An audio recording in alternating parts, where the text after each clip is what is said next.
Ladies and gentlemen, right here at the Palladium, they have a great tradition for great double acts, like Flanagan and Allen, Mike and Bernie Winters, Morecambe and Wise, Nuria and Fontaine. And tonight's no exception. I'm chuffed to introduce Peter Cook and Dudley Moore.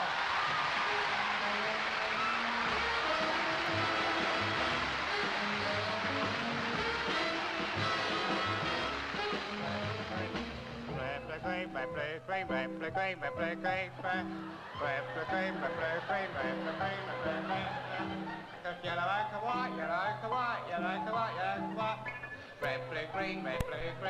Tea's up, Dad. Tea's up. Oh, thanks, Pete. Oh. Nothing like a nice cup of tea. Nothing like a nice cup of tea. It's the beverage of queens. Yeah. How many sugars would you like? 8. Pete? Partially.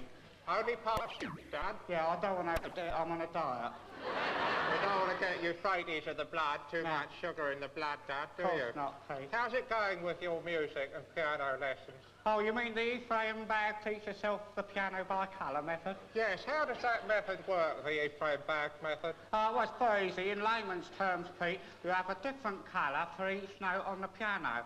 And you have the colours laid out and you learn your tunes like that. For instance, you have C, you have red, D you have yellow, E you have green, and so on up the scale. Do you have Titian? B flat. That's a lovely colour, Titian.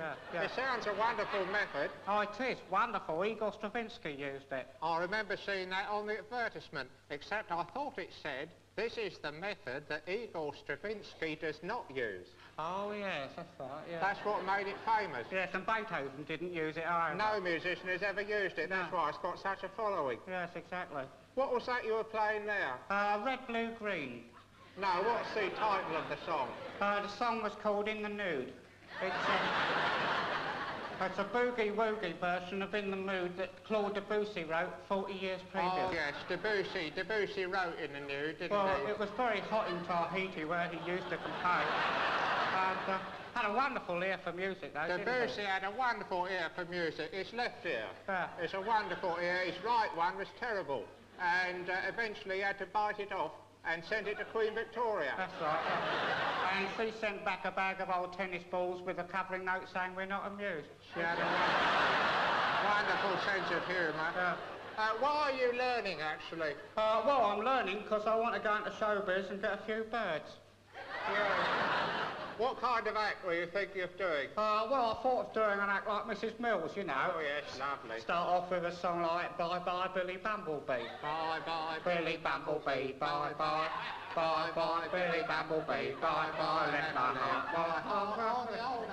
Like Cool Boy. It's a wonderful song, that. Of course, if you really want to succeed today, Dad, I think you ought to adopt the folk idiom. Yeah. The folk idiom is very popular now, the songs of protest, which are so justified.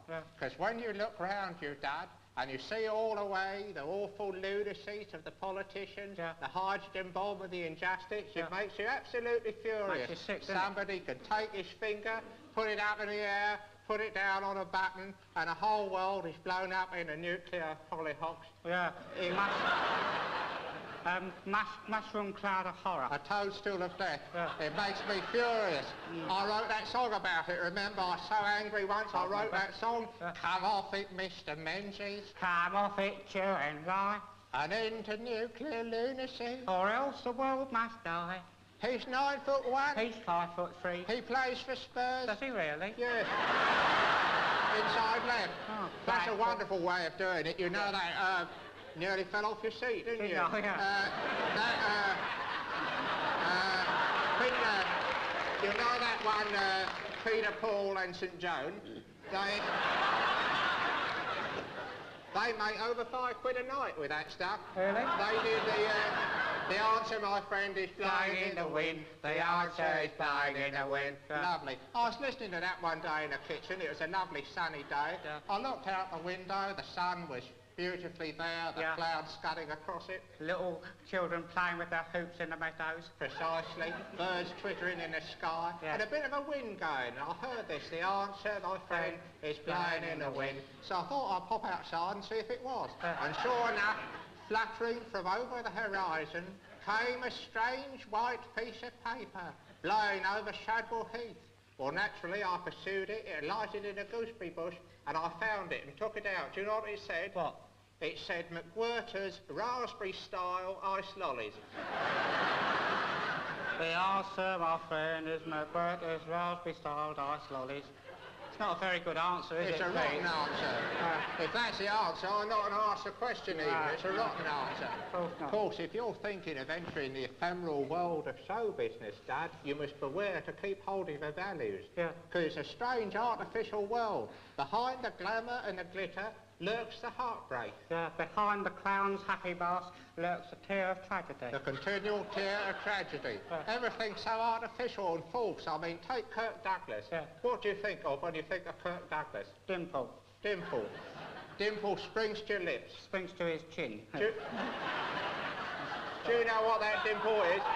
What is it? What is it? That dimple, it's a wart. It's not, it's a dimple, it goes in. No, it's a wart, it goes out. But what they do in Hollywood is they photograph it in double reverse, triple negative, and it comes out, or goes in, looking like a dimple. Oh, yeah. It's the same with his nose. His nose goes in as well. Well, he's got an ingrowing nose, has he? Yeah.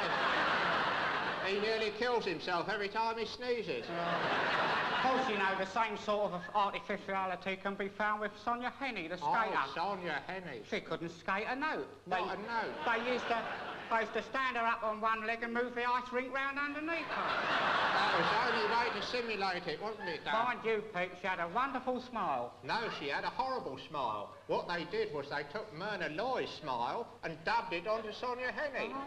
Well, it's very strange because I can't stand Myrna Loy's smile, but it looks lovely on Sonia. It's lovely on Sonia, lousy on Myrna. That's show business. Well, of course, another example like that is Lawrence Harvey's legs, which are played by Marlene Dietrich. Yeah. And beautifully played at that. Wonderful. Of course, Dad, if you're going to get on in show business, you've got to have a good name, something to catch the public. What do you think of calling yourself? Thought of calling myself Gregory Peck. It's a good name. It's got a certain ring to it, hasn't it? The only trouble is, I think it's already been used by somebody. Oh, wait a minute. Who's that bloke yes, who used it? what's his name? It's on the tip of my tongue. Gregory Palmer? Palmerston? Peck. Gregory Peck's used Gregory it. Peck, yeah. he's the one. He's been flaunting it all over the place. Yeah. Of course, you know the secret about Peck, No. Gregory Peck? No. He can't sit down. Really? He can't sit down, Dad. He has an ailment of what can only be described as the... Bottom. Of the bottom. And he daren't sit down, so he has this bloke to do all the standing work for his bottom. All the sitting work, you mean? The sitting work. Yeah. It's all done by George Nodes of Dagenham. Dagenham Dye Work? Dagenham Dye Works. Oh, yeah. He sits down for Gregory Peck. Really? You must have seen it at the end of Guns of Navarone, starring Gregory Peck with the active participation of George Nodes' bottom. Oh. And now Nodes is getting very uppity about it. He's asking for better billing. He's asking for the next one to be starring George Nodes' bottom and introducing Gregory Peck. Oh. He's getting very big-headed about his bottom.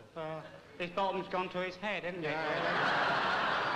Best place for it, Dad. Yeah. Best place for it. Did I tell you a very strange experience I had last night, Pete? No, Dad. What was it? Well, Pete, I was sitting down in bed actually at the time, drinking a cup of cocoa. Of course you were, Dad. Of course I was, Pete.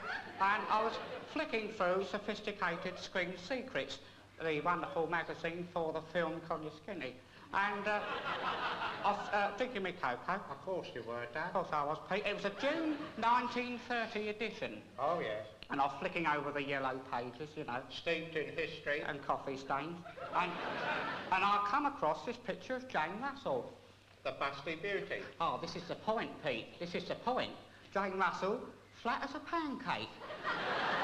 It was a still from a film called The In-Law. I thought to myself, funny, you know. Busty Beauty, nothing there. Thought, you know, funny. Busty Beauty, nothing there. Yeah. Funny. Famed for the doodahs, nothing there. Funny. Busty Beauty, nothing there. Funny. Well done. I'll tell you what the answer is to that. What's that, Pete? Blowing in the wind, is it? No, it's not blowing. The answer to that is that Jane Russell was indeed extremely flat-chested, and they made the film The In-Law. It was a terrible failure. Nobody went to see it. I didn't go to see it. I remember that. I didn't either, no. I remember you not going to see it. Oh. Anyway, Metro-Goldwyn-Paramount Mayer did an audience research to see why no one had gone. And back came the answer.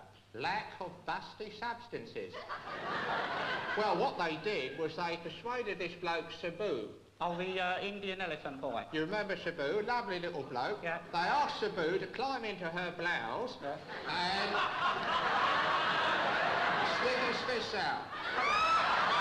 Stick his fists out like this to simulate the Busty Substance. And that's how they made it. They changed the name to The Outlaw, and it was a tremendous success. Of course, it was dreadful conditions in there inside the blouse. Sweated labour, really. Sweated labour. That's why they had to get an Indian to do it. You never get a white bloke. Terrible conditions.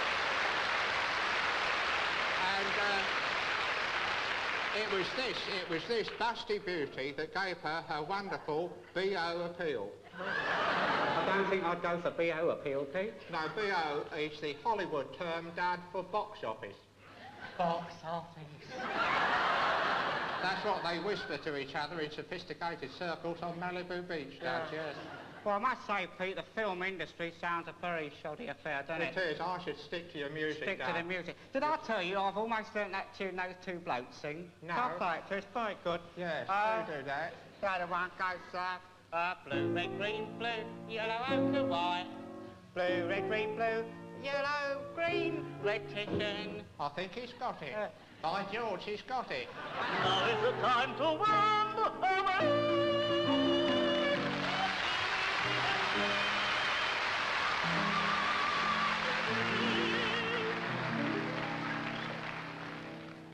Goodbye, goodbye, living you giving up.